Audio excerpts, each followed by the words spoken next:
Hi guys, today we are learning how to fix AirDrop not working on iPhone. First, unlock your iPhone and go to the home screen.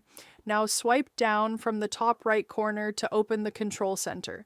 This section gives you quick access to important connection settings.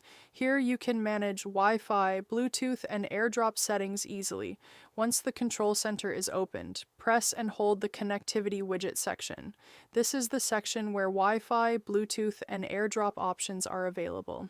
Make sure your internet connection is stable before moving forward. Also check if Bluetooth is turned on properly on your iPhone. Now tap on the AirDrop option from the connectivity settings menu. Different visibility options will appear on your screen. If AirDrop is not working, the issue can happen because the visibility is limited. Here you can quickly change who can discover your device. After opening AirDrop settings, tap on Everyone for 10 minutes. This allows nearby devices to detect your iPhone more easily. Make sure the second iPhone also has the same AirDrop settings enabled. Once both devices are configured correctly, AirDrop should start working normally again. And that's how you can easily fix AirDrop not working on your iPhone step by step. If this video helped you, make sure to subscribe and comment below for more simple tutorials.